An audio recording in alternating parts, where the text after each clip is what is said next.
ग्राम पंचायत खिड़का टांका से सरपंच प्रतिनिधि जगदीश सिंह यादव, जो कि धार्मिक प्रवृत्ति के व्यक्ति है और बात के धनी व्यक्ति है, और इन्होंने कम उम्र में जितनी पंचायती राज्य में तरक्की की है वह काम देखने को मिलती है। इनका स्वभाव सरल है और यह शादी विवाह जो हर घर में होता है, जो सदियों से चला आ रहा है, इस विषय पर टिप्पणी करते हुए नजर आ रहे हैं। और जब शादी होती है तो वह यज्ञ के समान मानते हैं, क्योंकि निमंत्रण सबसे पहले देवी देवताओं को चढ़ाए जाते हैं, फिर नाते रिश्तेदारों को भेंट किए जाते हैं। और आगे बताते हुए कहा कि जब मंडप में दूल्हा दुल्हन बैठते हैं तो वहां पर 36 कोटि प्रकार के देवी देवता भी उपस्थित रहते हैं। और ऐसे में अगर लोग शराब पीकर मंडप में आते हैं तो शादी पर असर बुरा बड़ा पड़ता है। सरपंच प्रतिनिधि जगदीश सिंह यादव ने हिंदू धर्म और सनातन धर्म की चर्चा की और जोर दिया, एवं प्रयागराज में चल रहे महाकुंभ की भी अपने शब्दों में तारीफ की। आइए सुनते हैं सरपंच प्रतिनिधि खिड़का टांका से जगदीश सिंह यादव की जुबानी प्रेम पत्रकार के साथ, जो पल पल की खबर आप तक पहुंचाते हैं अब तक न्यूज से।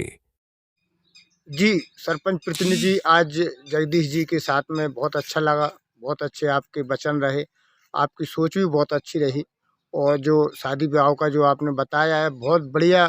ये बढ़िया हिंदू धर्म का आपने जो बताया है, बहुत बढ़िया बताया है सर। आगे बताएं सर। आगे हिंदू धर्म के बारे में मैं तो यही कहना चाहता हूँ कि आज हमारे 144 साल बाद आज जैसे प्रयागराज में महाकुंभ चल रहा है। आज उस कुंभ में आप देखिए, आज 60 करोड़ के लगभग, मैं देख रहा था मीडिया के माध्यम से पता लगा है, 60 करोड़ व्यक्तियों ने वहाँ जाके स्नान किया है। देश और विदेश से भी लोग आए हैं। कुछ लोग उस पर भी टिप्पणी कर रहे हैं। अगर वास्तव में कोई अगर भगदड़ हो गई, उसमें कोई शासन की गलती नहीं होती। हमारी हिंदू संस्कृति में और हिंदुस्तान में आज अगर कुंभ अगर हुआ है सफल, तो हमारे भारत शासन के द्वारा हुआ है। वास्तव में हमारे जो देश में जो राजनीति कर रहे हैं, वे भी वास्तव में राष्ट्रवाद, राष्ट्र को हित में सोचकर हिंदू धर्म का ध्यान में रखते हुए इस देश को चला रहे हैं, और वैसे सभी धर्मों को साथ में लेकर चल रहे हैं। विशेष हमारे हिंदुस्तान में हिंदू धर्म को विशेष महत्व दिया जाना चाहिए, क्योंकि पूरे वर्ल्ड में, पूरी दुनिया में एक हमारा हिंदुस्तान है, जिसका हिंदुस्तान नाम रखा है। इसमें अगर हिंदू संस्कृति के बारे में, सनातन के बारे में अगर बात नहीं चलेगी, तो क्या हम पाकिस्तान में जाकर बात करेंगे? और यहीं हमारे हिंदुस्तान के लोग, हिंदू लोग, उसी महाकुंभ के बारे में टिप्पणी कर रहे हैं।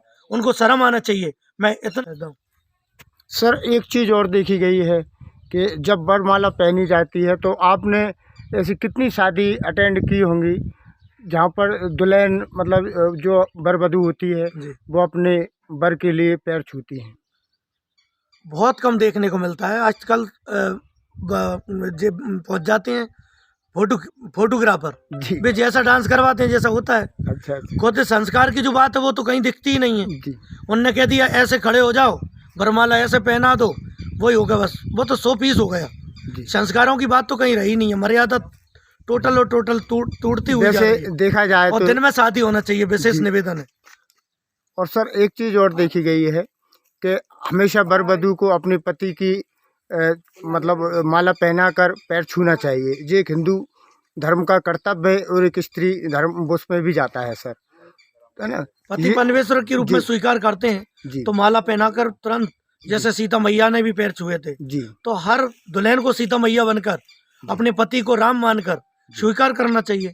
हिंदू संस्कृति का ध्यान देना चाहिए। जी, बच्चा बच्ची के फेरे होना चाहिए। मंडप के अंदर कोई दारू, कोई मांस मदिरा खा पी के नहीं जाना चाहिए, क्योंकि हमारे देवी देवता उस मंडप के विराजमान रहते हैं। उन्हीं को मानकर, साक्ष्य मानकर दूल्हा दुल्हन के फेरे पड़ते हैं। तो मेरा यह मानना है कि इस मीडिया के माध्यम से और मेरे इस वक्तव्य के माध्यम से समाज के अंदर हर घर में जो शादी विवाह होते हैं उनके घरों तक पहुँचे और विशेष ध्यान दें, अपनी हिंदू संस्कृति का, पवित्रता का ध्यान दें। मंडप में ना तो दूल्हा को दारू पी के जाना चाहिए और ना उसके साथ में कोई मंडप में दारू पी के जाना चाहिए, क्योंकि हमारे देवी देवता उस शादी को तभी स्वीकार करते हैं जब हम पवित्रता के साथ उस शादी को करते हैं। मैं